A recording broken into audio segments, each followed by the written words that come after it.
Bonjour, bienvenue dans notre nouvelle étude, les 144 000. Les 144 000, troisième et dernière partie, symbole ou réalité. Apocalypse 1.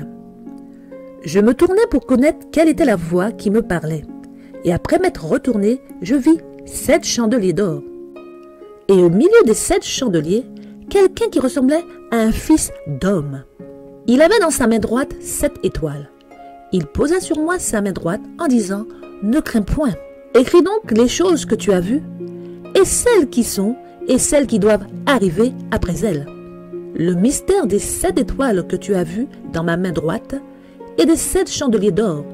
Les 7 étoiles sont les anges des 7 églises, et les 7 chandeliers sont les 7 églises. » Comme le révèle notre Seigneur à Jean, certains faits d'une vision prophétique sont des mystères symbolisant d'autres faits ou états dans la réalisation de la prophétie. Ici, le symbole étoile représente l'ange et le symbole chandelier est l'Église. Dans le récit de la prophétie des 144 000, nous rencontrons également plusieurs symboles. Découvrons-les ensemble afin de mieux comprendre l'interprétation de cette prophétie. Après cela, je vis 4 anges debout aux 4 coins de la terre. Ils retenaient les 4 vents de la terre afin qu'il ne soufflât point de vent sur la terre, ni sur la mer, ni sur aucun arbre. Et je vis un autre ange qui montait du côté du soleil levant et qui tenait le sceau du Dieu vivant. Il cria d'une voix forte aux 4 anges à qui avait été donné de faire du mal à la terre et à la mer, et il dit: ne faites point de mal à la terre, ni à la mer, ni aux arbres, jusqu'à ce que nous ayons marqué du sceau le front des serviteurs de Dieu. Apocalypse 7, versets 1 à 3. Ici, ange symbolise un messager au service de Dieu. Ce messager peut être terrestre ou céleste. Selon sa mission, nous pouvons déterminer si le messager est céleste ou terrestre. Les messagers célestes sont puissants et ont de grandes missions. La principale est de combattre dans l'armée de l'Éternel. Ils sont au service de leur chef Jésus-Christ. Ils ont le pouvoir de détruire et de tailler en pièces ceux qui offensent le Dieu Tout-Puissant. Plusieurs récits bibliques nous rapportent leur fidélité au Dieu vivant et le nombre de vies qu'ils peuvent ôter avec leur épée flamboyante, si Dieu leur ordonne de le faire. Pensons au destructeur qui exécuta tous les premiers-nés du pays d'Égypte, humains comme bétail, pour que le peuple de Dieu soit libéré du joug de l'Égypte. À l'ange qui frappa par la peste 70 000 hommes parmi le peuple lorsque David pécha contre l'Éternel en faisant le recensement du peuple. Le roi Ézéchias fut délivré de la main de Sankérib, roi d'Assyrie, lorsqu'un seul ange tua 185 000 hommes de son armée. C'est également par la main d'un ange que Dieu frappa Uza, qui osa porter la main sur l'arche de l'Éternel. Ananias et Saphira n'y échappèrent point. Après avoir menti au Saint-Esprit, ce sont effectivement les anges qui les frappèrent. Nos anges gardiens ne sont pas des boucliers immobiles qui parent les coups que nous infligent les anges déchus.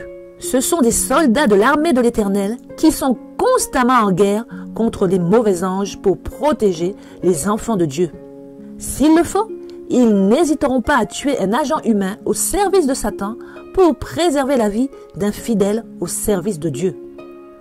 Dans leur mission, les messagers célestes peuvent tuer et détruire avec leur épée flamboyante. Mais les messagers terrestres doivent lutter et vaincre uniquement avec l'épée de l'Esprit qui est la parole de Dieu. Dans Apocalypse 7, ces anges ont le pouvoir de détruire. Donc nous savons qu'il s'agit de messagers célestes et que leur mission est directement liée à une œuvre qui se déroule en ce moment même dans le ciel.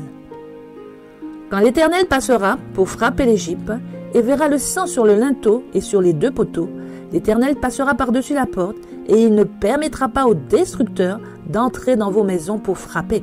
Exode 12, verset 23. Comme l'ange étendait la main sur Jérusalem pour la détruire, l'Éternel se repentit de ce mal et dit à l'ange qui faisait périr le peuple: « Assez, retire maintenant ta main. » L'ange de l'Éternel était près de l'aire d'Aravna le Jébusien. David, voyant l'ange qui frappait parmi le peuple, dit à l'Éternel, « Voici, j'ai péché. » 2 Samuel, chapitre 24, versets 16 et 17. Cette nuit-là, l'ange de l'Éternel sortit et frappa dans le camp des Assyriens 185 000 hommes, et quand on se leva le matin, voici, c'étaient tous des corps morts. 2 Rois 19, verset 35. C'est ainsi qu'il chassa Adam, et il mit à l'orient du jardin d'Éden les chérubins qui agitaient une épée flamboyante pour garder le chemin de l'arbre de vie. Genèse 3, verset 24. Prenez aussi le casque du salut et l'épée de l'esprit qui est la parole de Dieu. Éphésiens 6, verset 17. Uza avança la main vers l'arche de Dieu et la saisit, car les bœufs la secouaient. La colère de l'Éternel s'enflamma contre Uza, et Dieu le frappa là pour sa faute. Il mourut là, près de l'arche de Dieu. Uza était en colère contre les bœufs, parce qu'ils avaient trébuché. Il montra une méfiance manifeste à l'égard de Dieu, comme si celui qui avait porté l'arche du pays des Philistins ne pouvait pas en prendre soin.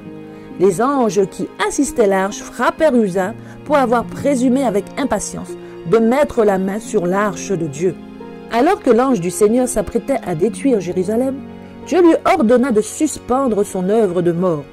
L'ange vêtu de vêtements de guerre, l'épée dégainée à la main, tendue sur Jérusalem, se révèle à David et à ceux qui sont avec lui. David a terriblement peur, mais il crie sa détresse et sa compassion pour Israël. L'ange destructeur avait arrêté sa course en dehors de Jérusalem.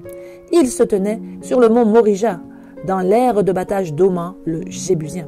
La vérité sur les anges, chapitre 11. Ces anges sont au nombre de 4, postés aux 4 coins de la terre. Les 4 coins de la terre signifient les 4 points cardinaux, nord, sud, est, ouest, donc toute la terre. Ces 4 anges représentent 4 groupes d'anges célestes luttant dans une bataille acharnée contre les 4 vents de la terre. Le Seigneur Jésus, s'adressant à Nicodème dans Jean chapitre 3, les versets 6 et 8, nous explique ce que représente le vent. Ce qui est né de la chair est chair, et ce qui est né de l'esprit est esprit. Le vent souffle où il veut, tu en entends le bruit, mais tu ne sais d'où il vient, ni là où il va. Il en est de même de tout homme qui est né de l'esprit. Le vent représente un individu spirituel agissant selon l'esprit qui le conduit. Les 4 vents représentent les esprits sataniques qui se déferlent sur toute la terre dans le but de détruire la mer, la terre et les arbres. Cela signifie que notre adversaire le diable et son armée d'anges déchus vont répandre sur toute la terre leur esprit maléfique tel que, comme au temps de Noé, la méchanceté des hommes était grande sur la terre et que toutes les pensées de leur cœur se portaient chaque jour uniquement vers le mal. Genèse 6, verset 8. Donc, les 4 vents représentent l'armée d'anges déchus, contre laquelle luttent des anges de l'armée céleste pour les retarder dans leur œuvre satanique qui est de détruire la mer, la terre et les arbres. Il y a un véritable conflit cosmique qui se déroule dans l'invisible et les anges célestes combattent jour et nuit pour protéger les serviteurs de Dieu jusqu'au scellement. À ce moment-là, leur mission s'achèvera et l'esprit des ténèbres régnera sur toute la terre. Ces vents veulent détruire la mer, la terre et les arbres, qui sont ici des symboles. La mer symbolise des peuples, des foules, des nations et des langues. Apocalypse 17, verset 15. La terre est le désert qui servit d'abri à l'église pure alors qu'elle était persécutée. C'est la terre qui secourit la femme. Apocalypse 12, verset 6. La terre symbolise donc les adorateurs de Dieu, ceux issus de la protestation. Les arbres représentent les hommes. C'est l'interprétation que Daniel donne au roi dans Daniel chapitre 4. L'œuvre finale des 4 vents, donc de Satan et des anges déchus, est de détruire des peuples, des foules, des nations, des langues, les adorateurs de Dieu, tous les hommes. Le plan final de l'adversaire est d'exterminer la race humaine afin qu'aucun de ceux qui tomberont dans son filet ne soit sauvé, mais que tous périssent et obtiennent le même châtiment que les anges déchus, à savoir la mort éternelle dans le feu de la géhenne. Notons qu'alors que la rage de l'adversaire s'abattra sur la terre entière, les anges célestes ont parallèlement une mission destructrice qui est de châtier ceux qui ne seront pas scellés. Apocalypse 7, verset 2. L'ange qui monte du côté du soleil levant, tenant le sceau du Dieu vivant, est un messager très particulier. Nous reviendrons sur son identité lorsque nous verrons la symbolique du nombre 144 000. Le front des serviteurs de Dieu doit être marqué du sceau. Le front, dit-on, est le siège de la pensée. C'est la réalité et non un symbole. Le symbole du front est un témoignage visible qui fait face à l'autre. Le témoignage que rend celui qui est marqué au front est identique à sa pensée. Il ne pourra ni cacher, ni dissimuler ses convictions et son attachement au propriétaire du sceau ou de la marque. Ce que l'individu a dans le cœur et l'âme est manifeste comme des frontaux entre les yeux. Dans Apocalypse 14, verset 1, Jean dit « Je regardais, et voici, l'agneau se tenait sur la montagne de Sion, et avec lui 144 000 personnes qui avaient son nom et le nom de son Père écrits sur leur front. Les 144 000 ont été scellés au front. Ce sceau est le nom de l'agneau et de son Père, soit le nom de Dieu lui-même. Les 144 000 ont le caractère parfait de Jésus, car le nom, c'est le caractère. C'est le témoignage qu'ils rendent. Toutes leurs pensées sont portées vers Jésus. Ils sont des prémices pour Dieu et pour l'agneau. Et dans leur bouche, il ne s'est point trouvé de mensonge, car ils sont irrépréhensibles. Ce sont les premiers fruits de Dieu. Ils rendent témoignage du nom de l'agneau et de son Père. Et on connaît l'arbre par ses fruits. Les serviteurs de Dieu scellés au front n'ont rien du prince de ce monde. Ils sont de l'agneau et du Père. Tous ceux qui seront scellés rendront témoignage du caractère parfait de notre Seigneur et Sauveur Jésus-Christ. Ils sont irrépréhensibles. Voici, j'endurcirai ta face pour que tu l'opposes à leur face. J'endurcirai ton front pour que tu l'opposes à leur front. Je rendrai ton front comme un diamant, plus dur que le roc.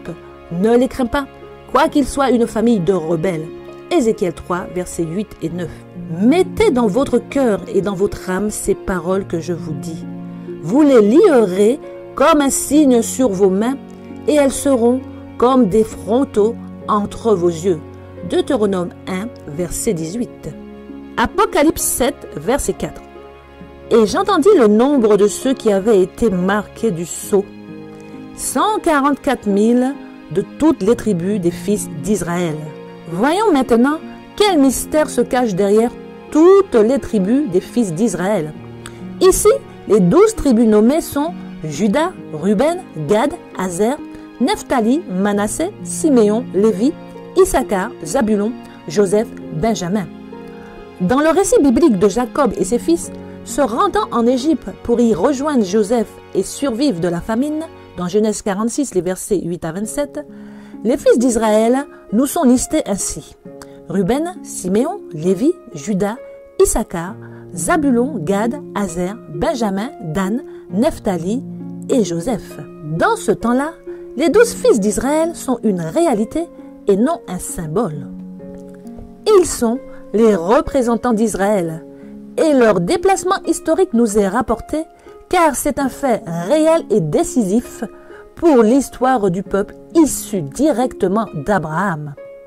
On peut dire que tous les fils mentionnés sont les représentants légaux des 12 tribus d'Israël. Ce premier exode est pour la survie des descendants d'Abraham. Joseph est celui qui les invite à venir en Égypte car il est celui que Dieu a utilisé pour sauver son peuple. La vérité présente de ce temps est la réunion des fils d'Israël pour la survie et formation des 12 tribus d'Israël. Voici les noms des fils d'Israël venus en Égypte avec Jacob et la famille de chacun d'eux. Ruben, Siméon, Lévi, Juda, Issachar, Zabulon, Benjamin, Dan, Nephtali, Gad et Aser. Les personnes issues de Jacob étaient au nombre de 70 en tout. Joseph était alors en Égypte. Exode 1, versets 1 à 5. Dans Deutéronome 33, les versets 1 à 29, juste avant sa mort et l'entrée du peuple dans le pays de Canaan, Moïse bénit les 12 tribus d'Israël.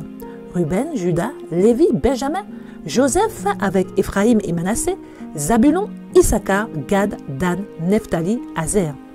Ici, Siméon n'est pas nommé dans la bénédiction parce que Jacob l'avait maudit et non béni. et que son héritage sera pris sur la portion de Juda. Moïse, le prophète de l'Éternel, nous présente ici les tribus d'Israël avec une tribu manquante pour la bénédiction, mais non exclue du partage. Et Joseph est bien nommé comme dans Deutéronome 27. Encore une fois, il s'agit de faits historiques réels, des fils de Jacob et non d'un symbole. Ouvrons la parenthèse. En ce qui concerne la malédiction de Jacob, qui à l'origine touchait Lévi également, Lévi s'est rattrapé dans le désert en prenant parti pour l'Éternel, qui le choisit pour porter le sacerdoce. Fermons la parenthèse.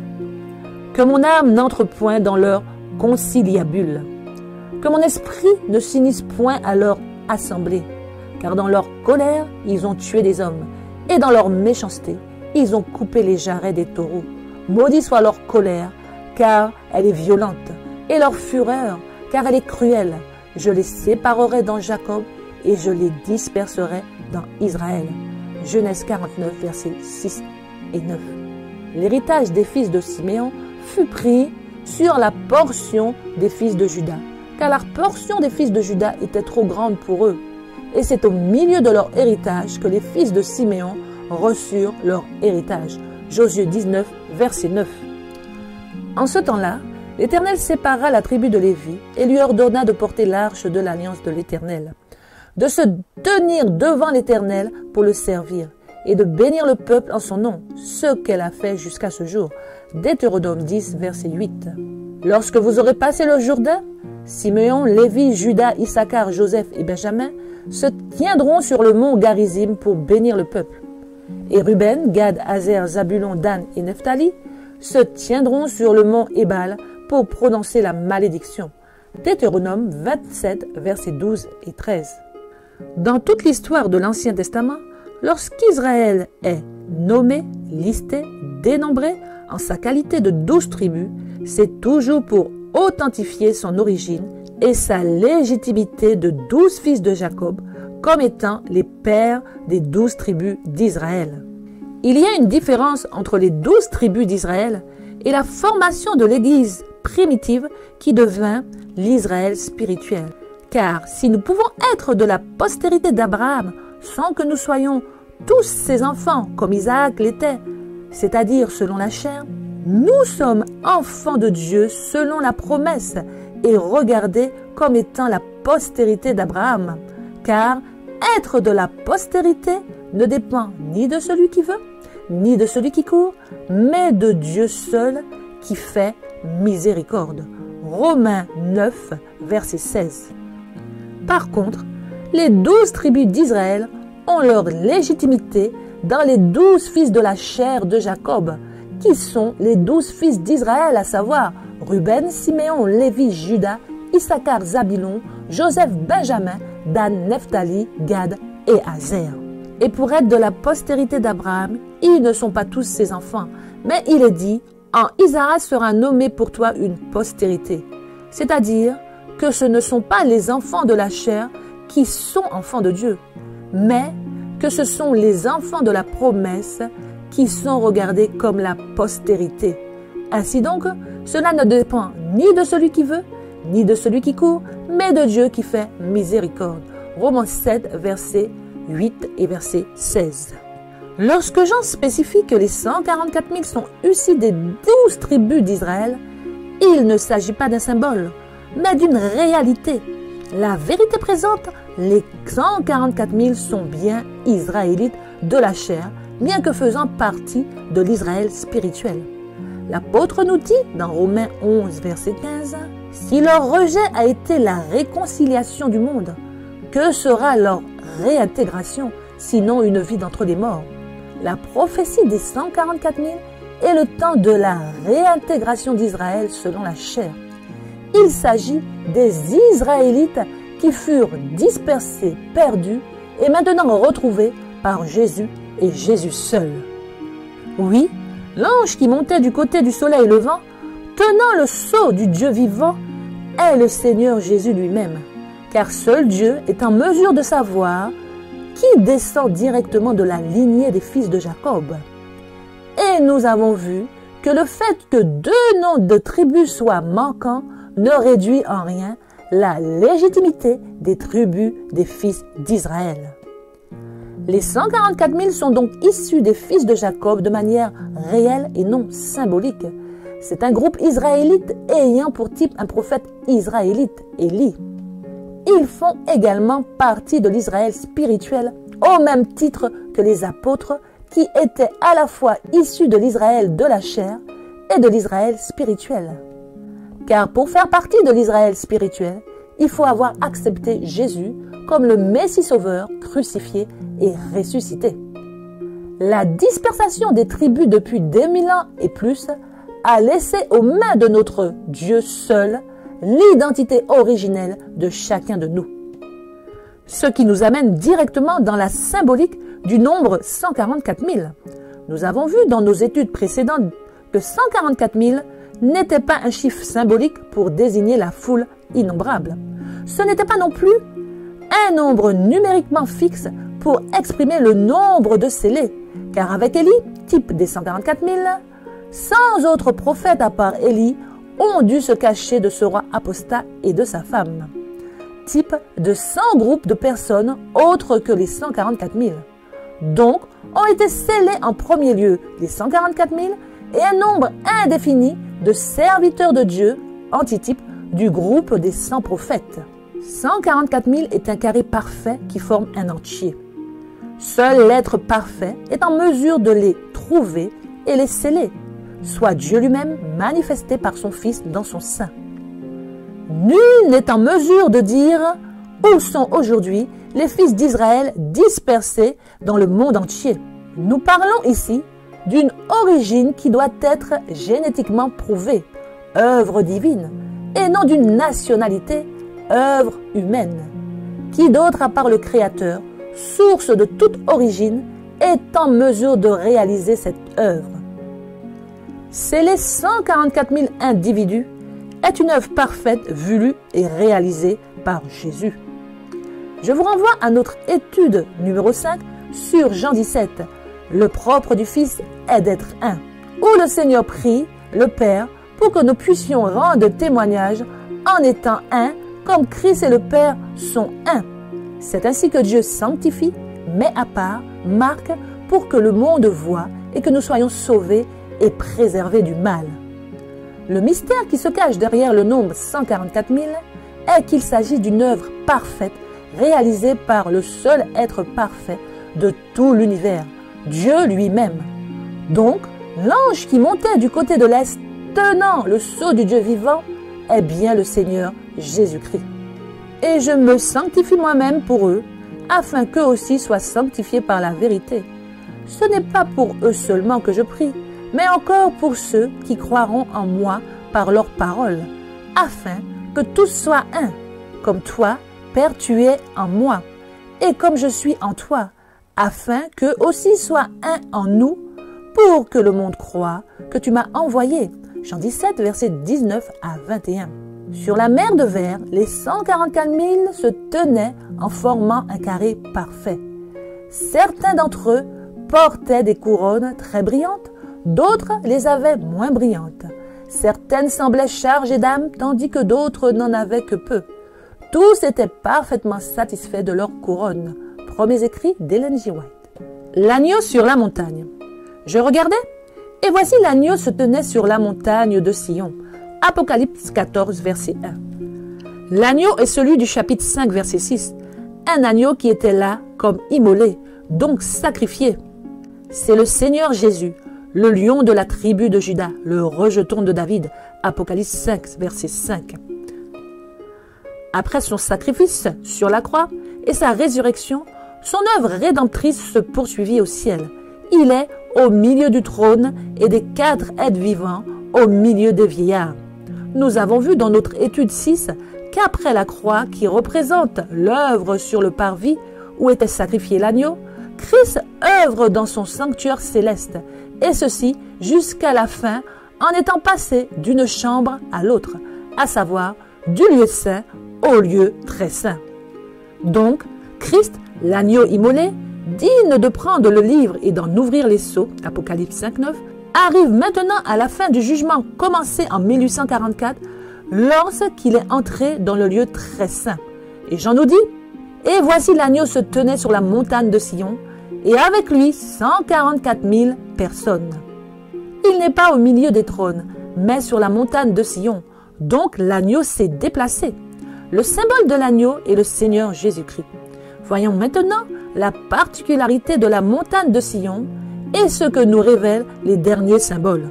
Gardons à l'esprit que la montagne symbolise le lieu de rencontre avec Dieu. Moïse a rencontré Dieu sur la montagne. Jérusalem, ville de Dieu, et son magnifique temple est construite sur la montagne. Et c'est dans les montagnes que le Seigneur y rencontrait Dieu pour prier. Vous ne vous êtes pas approché d'une montagne qu'on pouvait toucher et qui était embrasée par le feu, ni de la nuée, ni des ténèbres, ni de la tempête, ni du retentissement de la trompette, ni du bruit des paroles, tels que ceux qui l'entendirent demandèrent qu'il ne leur en fût adressé aucune de plus. Car ils ne supportaient pas cette déclaration. Si même une bête touche la montagne, elle sera lapidée. Et ce spectacle était si terrible que Moïse dit « Je suis épouvanté et tout tremblant ». Mais vous vous êtes approchés de la montagne de Sion, de la cité du Dieu vivant, de la Jérusalem céleste, des myriades qui forment le cœur des anges, de l'assemblée des premiers-nés inscrits dans les cieux, du juge qui est le Dieu de tous, des esprits des justes parvenus à la perfection, de Jésus qui est le médiateur de la nouvelle alliance et du sang de l'aspersion qui parle mieux que celui d'Abel. Gardez-vous de refuser d'entendre celui qui parle, car si ceux-là n'ont pas échappé, qui refusèrent d'entendre celui qui publiait les oracles sur la terre, combien moins échapperons-nous si nous nous détournons de celui qui parle du haut des cieux. Hébreux 12, versets 18 à 25. Dans ce texte prophétique, l'apôtre Paul fait une comparaison entre le mont Sinaï ou mont Horeb, lieu qui fut du temps de l'exode des Hébreux de l'Égypte vers Canaan, embrasé par le feu de nuit, de la nuée de jour à cause de la sainte présence de l'Éternel Dieu. Sa présence rendit cette montagne tellement sainte que même une bête ne pouvait la toucher sous peine d'être lapidée. Et lorsque Dieu se manifesta aux yeux de tous et qu'on entendit sa voix comme une tempête et les sons de la trompette et les bruits du ciel et les paroles du Très-Haut, le peuple supplia Moïse pour que le Seigneur ne s'adressât plus à eux directement. Et ce fut un spectacle si troublant que Moïse dit « Je suis épouvanté et tout tremblant ». Aujourd'hui encore, l'idée d'une telle scène en direct sur notre terre souillée par le péché épouvante et rend tout tremblant. C'est pour cela que de nombreux étudiants de la Bible interprètent cette scène se déroulant aux cieux après la seconde venue de notre Seigneur et Sauveur Jésus-Christ. Mais le livre de l'Apocalypse nous révèle, au chapitre 1er, verset 13, « Christ est au milieu des chandeliers, soit dans le lieu saint, céleste. » Au chapitre 4, Jean est ravi en esprit dans le lieu où se trouve le trône de Dieu, soit le lieu très saint, où se trouvent également les trônes de tous ceux qui prennent part au tribunal céleste pour le jugement des êtres terrestres qui commence à ce moment-là. Au chapitre 5, verset 6, on découvre que l'agneau aussi se trouve dans le lieu très saint et sa mission d'intercession commence lorsqu'il prend le livre scellé de 7 sceaux. Puis, après l'ouverture des 6 premiers sceaux au chapitre 6, le chapitre 7 nous présente une scène parlant du scellement de 144 000 êtres terrestres vivant sur la terre qui doivent être scellés avant que les vents ne détruisent les hommes. Et la scène finit au ciel, les versets 7 à 19, avec la grande foule qui ne peut être comptée au ciel devant le trône de Dieu et de l'agneau, recevant leur récompense et rendant grâce à Dieu. Car l'agneau qui est au milieu du trône les paîtra et les conduira aux sources des eaux de la vie. Et Dieu essuiera toutes larmes de leurs yeux.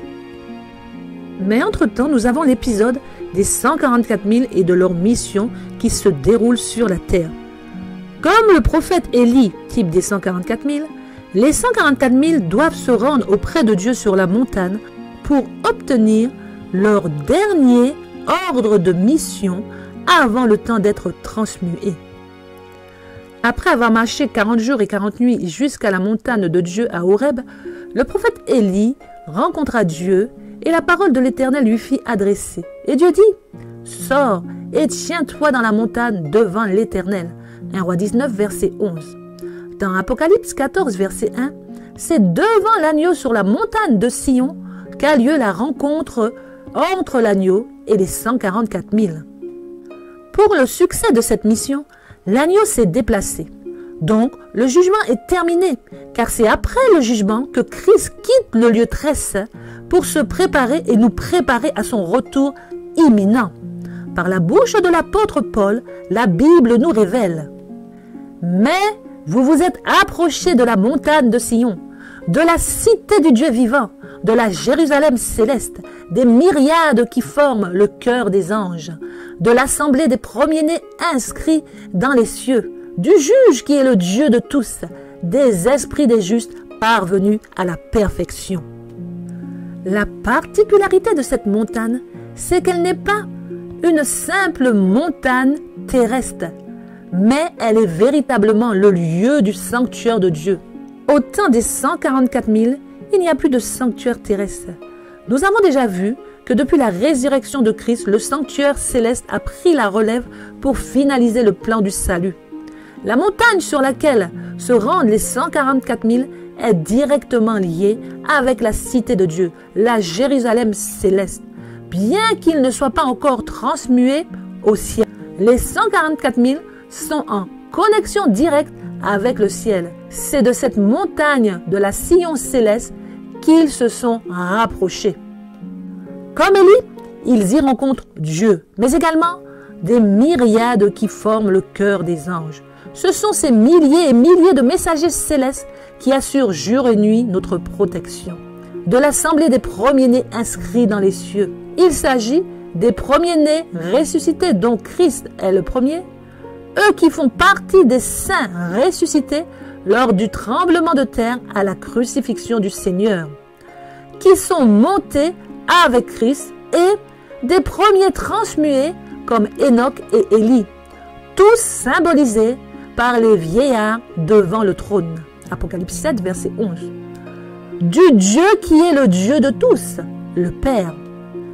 Des esprits des justes parvenus à la perfection.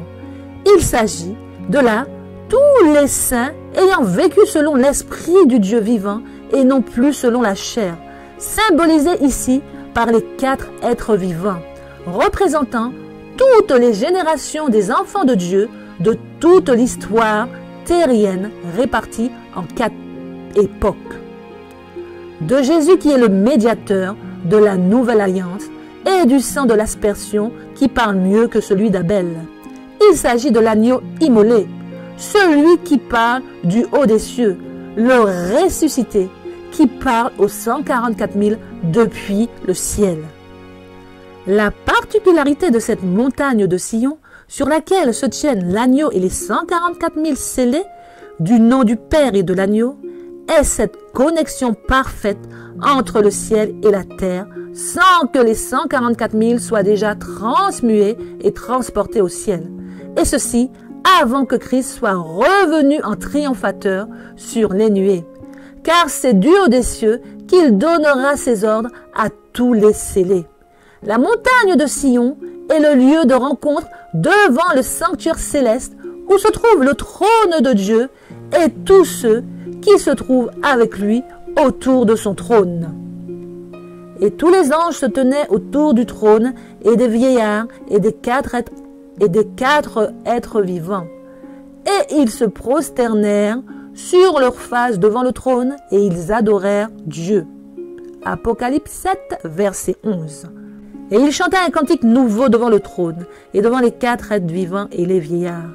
Et personne ne pouvait apprendre le cantique si ce n'est les 144 000 qui avaient été rachetés de la terre. Ce chant spécial est leur propre expérience avant qu'ils ne retrouvent la grande foule des tribulations et des victoires connues et vécues par eux seuls.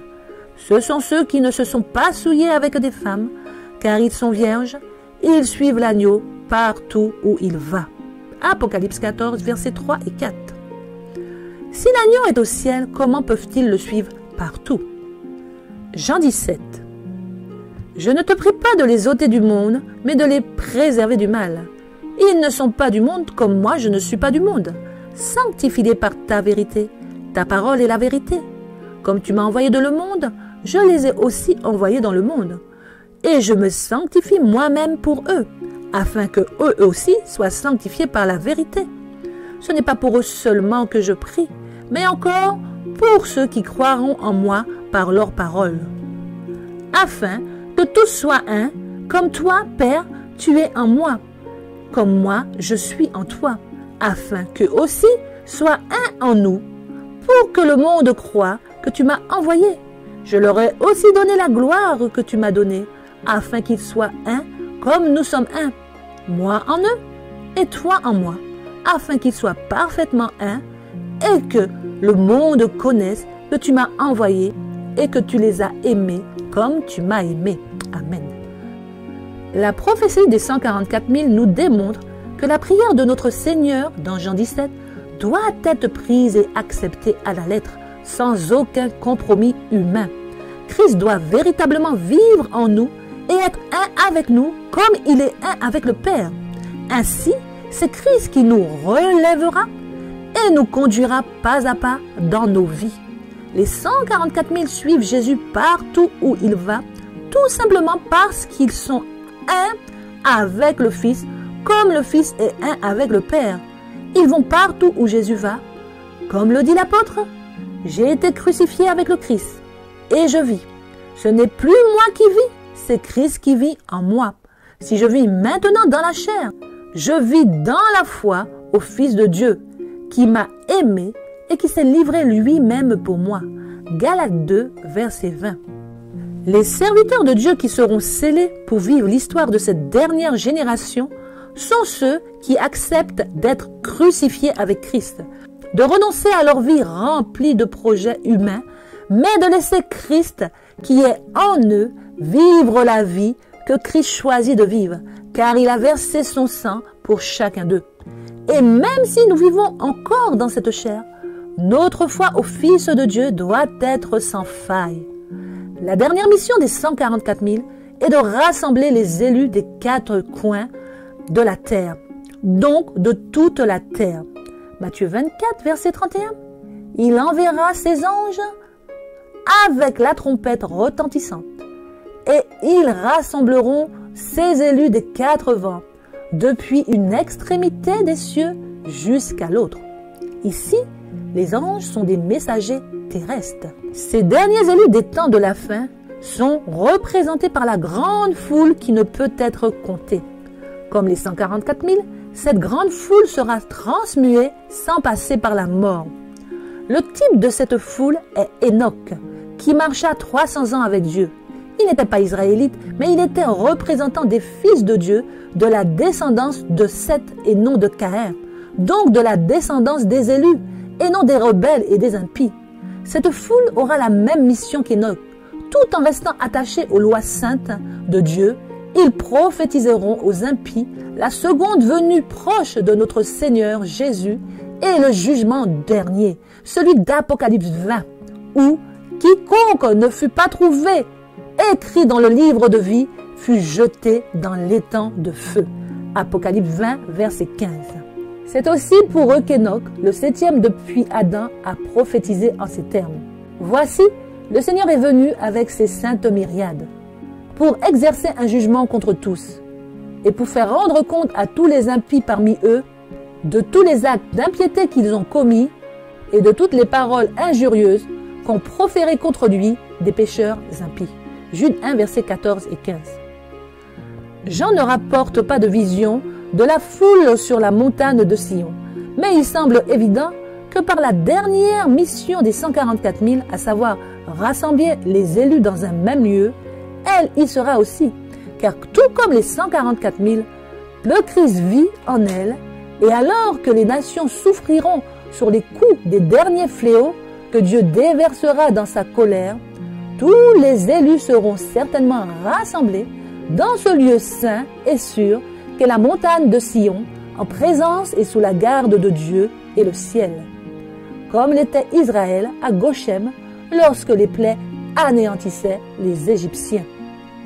Apocalypse 18, verset 1. Après cela, je vis descendre du ciel un autre ange qui avait une grande autorité et la terre fut éclairée de sa gloire. L'ange ici représente un groupe de plusieurs messagers terrestres enveloppés d'une autorité céleste. Il s'agit des 144 000 représentant Christ par leur caractère parfait. Ils portent la lumière du dernier message à toute la terre et rassemblent ainsi tous les élus.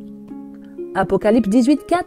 Et j'entendis du ciel une autre voix qui disait « Sortez du milieu d'elle, mon peuple, afin que vous ne participiez point à ses péchés et que vous n'ayez point part à ses fléaux. » Le message est celui du troisième ange, proclamé avec puissance par Dieu au travers des 144 000 et répété par tous les élus qui sortiront du milieu de Babylone, pour que la volonté de Dieu soit faite et qu'aucun de ses enfants ne périsse, mais que tous arrivent à la repentance. 2 Pierre 3, verset 9.